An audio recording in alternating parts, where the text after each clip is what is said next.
Hello friends, हमारा आज का टॉपिक है इलेक्ट्रोमोटिव फोर्स। इसे हम डिनोट करते हैं EMF से या सिंपली कैपिटल ई से। इसका बेसिक डेफिनेशन ये होता है कि ये पोटेंशियल डिफरेंस होता है, लेकिन किस कंडीशन में? ओपन सर्किट की कंडीशन में ये पोटेंशियल डिफरेंस होता है। यानी कि इसकी डेफिनेशन को अगर हम लिखें तो वो क्या होगा, देखें।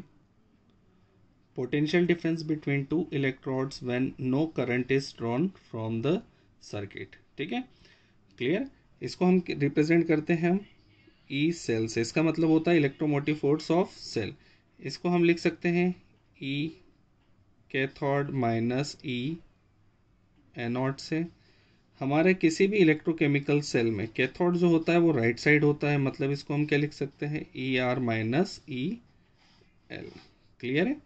इसी का एक एडवांस वर्जन या इसी का सेम वर्जन, स्टैंडर्ड वर्जन को हम बोलते हैं ई स्टैंडर्ड सेल। ये क्या होता है? ये भी स्टैंडर्ड ईएमएफ ऑफ सेल ही है, लेकिन ये किसके रेफरेंस में मेजर होता है? SHE के रेफरेंस से मेजर होता है। तो E standard R minus E standard L, ये क्या होगा आपका? Standard EMF of cell. Clear है। ठीक है, अब हम वापस से स्टार्ट में जाते हैं। तो हमारा जो एक बेसिक सेल था वो कौन सा था?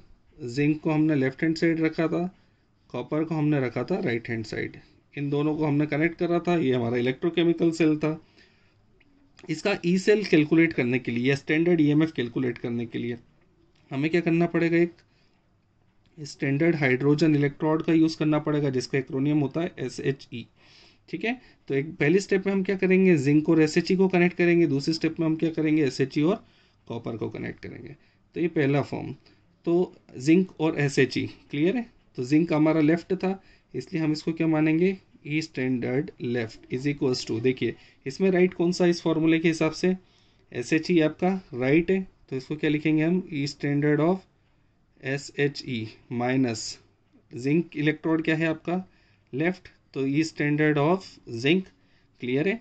SHE का ये स्टैंडर्ड EMF होता है 0, तो क्या बचा, सिर्फ ई स्टैंडर्ड ऑफ जिंक। ये किसके बराबर है? ई स्टैंडर्ड लेफ्ट के बराबर है।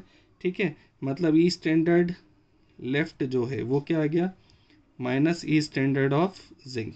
ये हो गया पहला फॉर्म। ठीक है, दूसरे स्टेप को हमें क्या कनेक्ट करना है, कॉपर को एज अ कैथोड बनाना है। तो एनोड क्या बनेगा आपका, SHE। इसको इसके लिए इक्वेशन क्या लिखेंगे, E standard R is equals to E standard copper minus E standard of SHE। Again E standard SHE कितना होगा आपका, 0। तो ई स्टैंडर्ड आर किसके बराबर आया आपका, ई स्टैंडर्ड CU के बराबर आया। ठीक है, ये हो गया सेकेंड एक्सप्रेशन। अब इसे फाइनल एक्सप्रेशन में रखते हैं हम। E standard cell final expression हमारा ये। तो इसमें ध्यान से देखें, ई स्टैंडर्ड सेल हमें ई स्टैंडर्ड सेल ही लिखना होगा, is equals to E standard R क्या मिला हमें, ई स्टैंडर्ड कॉपर माइनस, ठीक है, ई स्टैंडर्ड एल क्या मिला है हमें, minus of E standard ZN। Clear है। तो इसको हम अल्टीमेटली देखेंगे तो क्या बनेगा, E standard CU minus minus plus E standard zinc. Clear. Value से जब आप मैच कराएंगे तो ये कॉपर का आएगा 0.34 प्लस 0.76, ये होता है 1.1 volt. E standard zinc copper electrochemical cell का स्टैंडर्ड EMF होता है 1.1 वोल्ट।